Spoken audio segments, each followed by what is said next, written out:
मैं आपको धन्यवाद देता हूं कि आपने मुझे बजट पर बोलने का मौका दिया।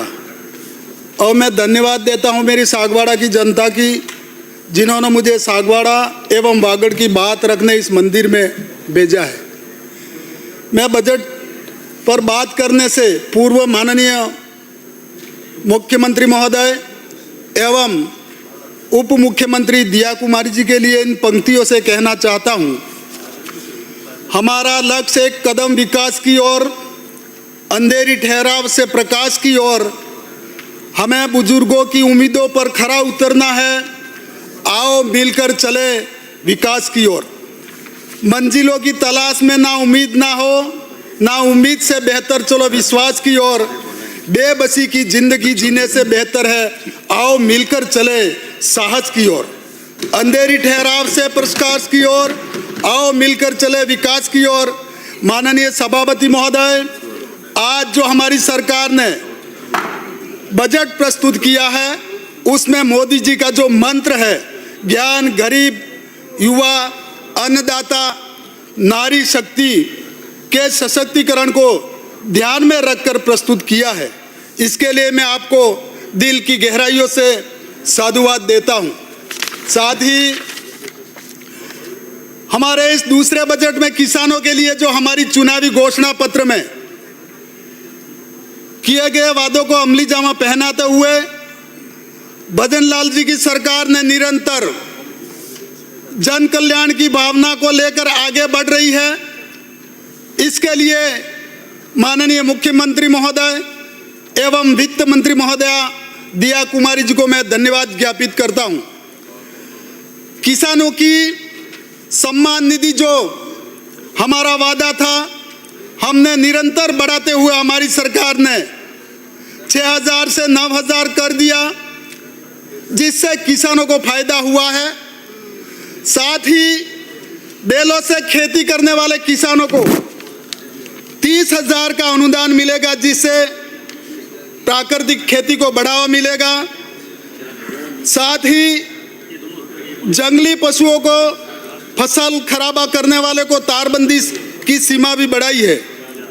बेरोजगारों को नौकरी देने के हमारे संकल्प को आगे बढ़ाते हुए 1,25,000 नवीन भर्तियां इस बजट में देने के लिए मैं युवाओं की ओर से आपको साधुवाद देता हूं।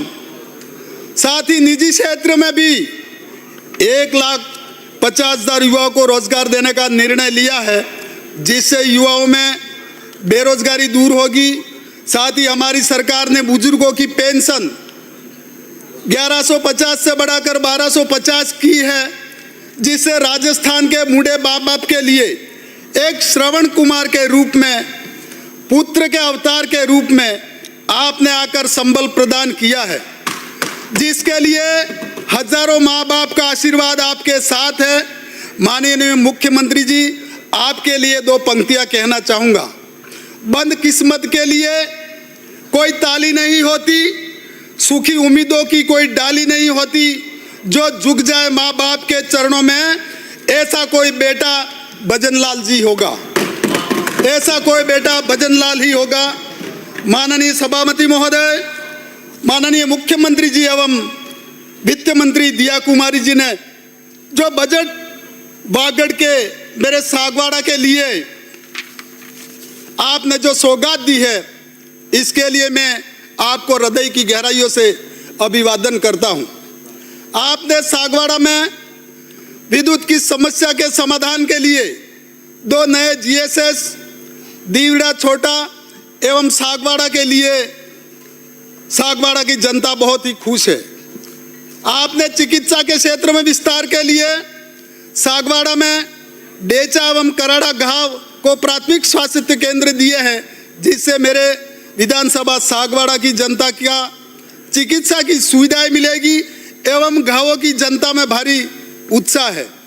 साथ ही सभापति महोदय, सिंचाई के लिए तो आपने पिटाराही खोल दिया है, जिसमें सागवाड़ा भिखाबाई कैनाल को पुनरुद्धार के लिए 50 लाख की नवीन DPR बनाने की घोषणा की है, जो नहर कांग्रेस के भ्रष्टाचार का जीता जागता नमूना है, जिसने वागड़ की जनता के साथ पिछले 25 वर्षों से छलावा किया और किसानों को इस उम्मीद पर पानी फेरा और माननीय मुख्यमंत्री महोदय के आशीर्वाद से पहली बार हमारी सरकार ने इस नहर में पानी लाने के प्रयास किए, परंतु पहली बार ही नहर जगह जगह टूट गई और कांग्रेस के भ्रष्टाचार की कलई खुल गई।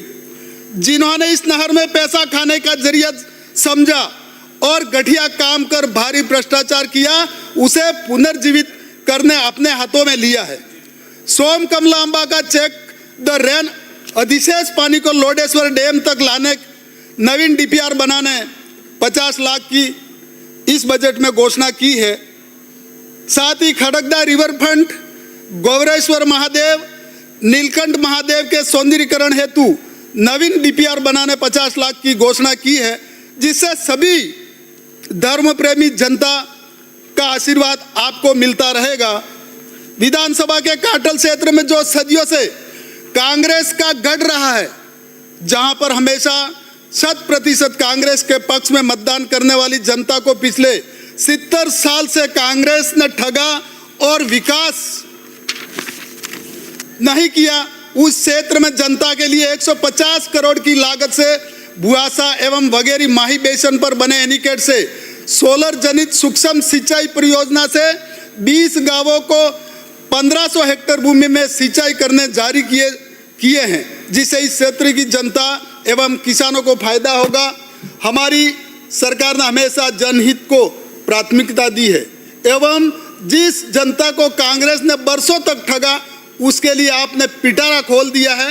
प्रत्येक विधानसभा में नॉन पैचेबल सड़कों के लिए 10 करोड़ का प्रावधान किया है, जिससे सागवाड़ा की जनता को भी फायदा होगा। आदिवासी समाज की संस्कृति को विश्व पटल पर पहुंचाने हेतु बेणेश्वर धाम, मानगढ़ धाम, सीता माता अभ्यारण्य को पर्यटन कॉरिडोर विकसित करने 100 करोड़ की घोषणा इस बजट में की है, जिससे समस्त आदिवासी समाज आपका आभारी रहेगा।